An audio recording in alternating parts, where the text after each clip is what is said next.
Bora treinar o ouvido com podcast, galera. Inglês na prática com podcast. Vamos lá, ver quantos por cento você entende. It is Tuesday, May 13th. Here's what's happening right now on CNN This Morning.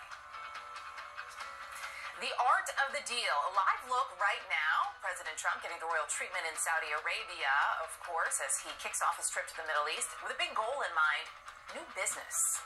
Plus, tariffs under threat. How an obscure court could bring the trade war to an abrupt halt. Also, nearly a decade after she was tied up and held at gunpoint, Kim Kardashian set to tell her story in court. And first there was quiet quitting. Now it's conscious unbossing. The latest work trend that could change the dynamics of the office as we know it. Tocou 45 segundos, pessoal. Eu entendi mais ou menos 70%. 75, 80%. Vamos continuar aqui. Vamos lá, me diz aí nos comentários se você está conseguindo entender tudo.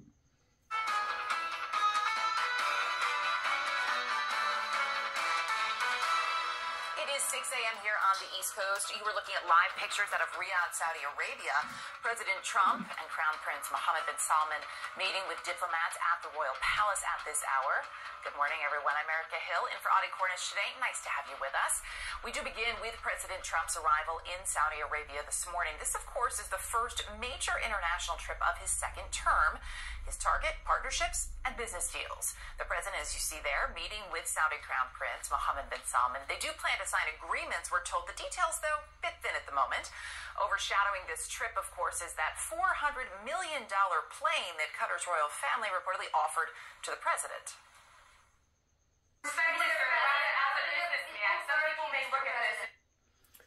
Melhorou, galera. Melhorou meu entendimento aqui, que ela falou do Donald Trump, que foi na Arábia Saudita lá. Melhorou bastante essa parte aqui. Já entendi mais. De 90% a 100%.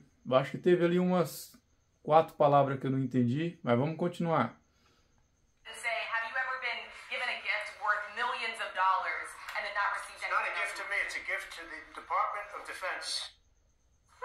Well, that gift is raising serious legal and ethical questions and also sparking pushback from members of the president's own party. Senator Shelley Moore Capito saying she'd be checking for bugs. Senator John Kennedy questions the legality of it. Senator Josh Hawley says it would be better if Air Force One were a, quote, big, beautiful jet made in the United States of America. Let's bring in now our group chat. Joining me, Phil Mattingly, CNN Chief Domestic Correspondent, Chuck Rusher, Democratic Strategist, Senior Advisor to Bernie Sanders' presidential campaigns, and Ashley Davis, former White House official under President George W. Bush. So nice to have all of you here. So this is the first foreign trip for the president's second term. Starting off in Saudi Arabia, and yet, Phil, I'm going to start this with you.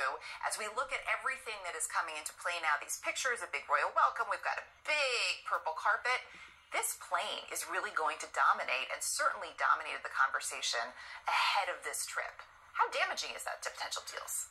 I think what it does actually is it frames this entire trip. If you watch what's been going on right now, when you came on air, President Trump and Mohammed bin Salman were talking to Travis Kalanick, the co-founder of Uber. We have seen a steady line of not just top officials from both sides, but also from CEOs, executives. The most wealthy U.S. business people in America are in this delegation on this trip with the sole purpose and drive towards making deals. This is a transactional presidency. This is a presidency that has made very clear that top-line numbers, $7 trillion in domestic investment, has been the key behind the scenes that people like Howard Lutnick have been pushing CEOs to try and reach in the lead-up to this. Now they're pushing that into the Middle East as well. The plane certainly looks, as Republicans are saying, probably like that's not what's supposed to happen, and yet I think that's going to be the through line of what we see over the course of these the kind of three-country swing in the next couple of days. So when you say through line, we look at that plane. Pessoal, deu uma caída aqui no meu entendimento, mas tô entendendo 70% ainda, não tá caindo menos disso.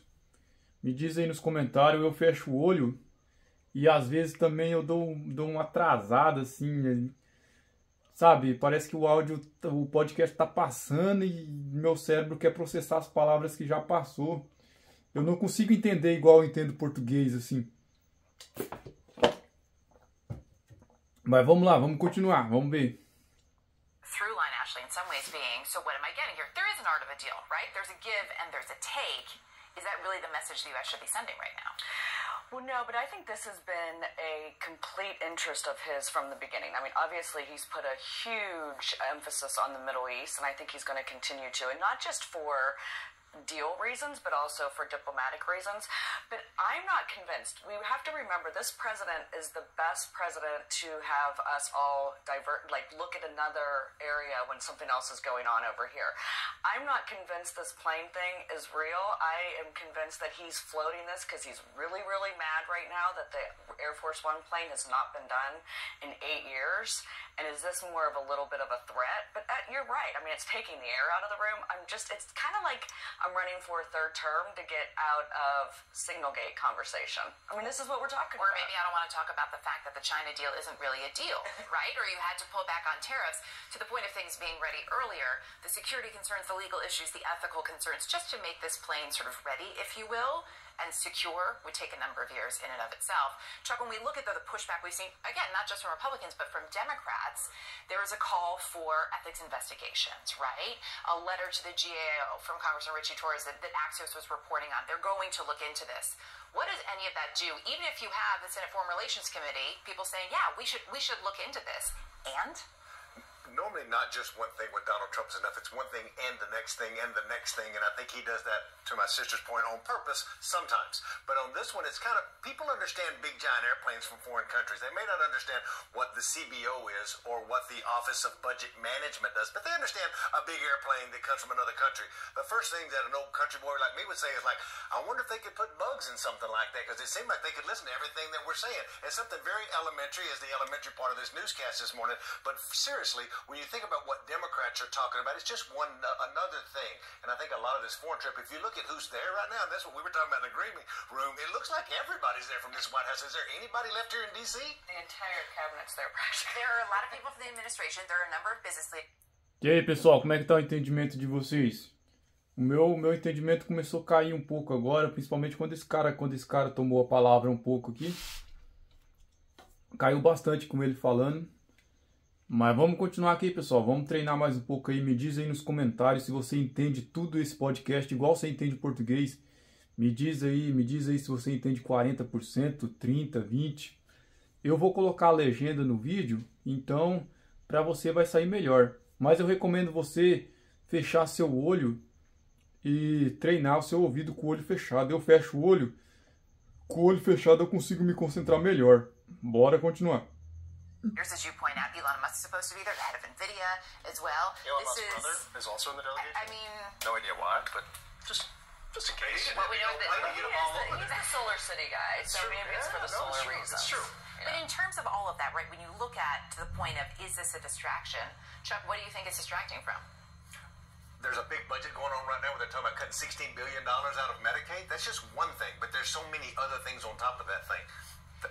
Phil, what are you watching for to come out of this meeting? When you talked about the through line, we talked about the deals, we know there's supposed to be an agreement, but what specifically are we anticipating is going to be connected to those big zeros?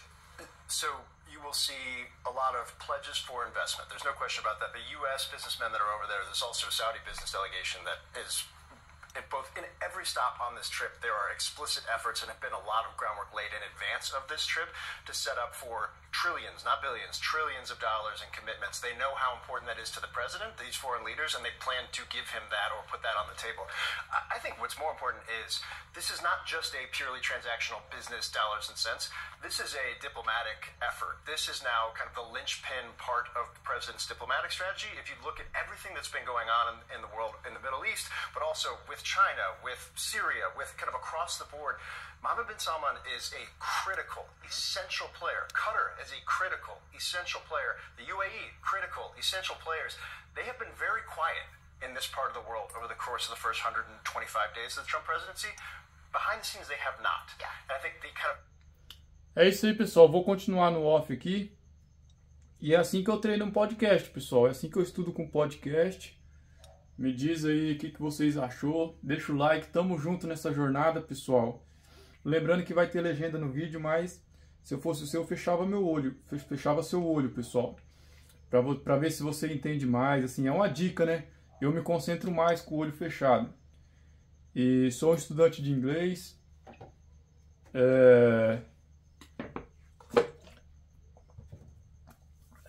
Obrigado por estar aí assistindo. Vamos junto nessa jornada. May God bless you now and forevermore.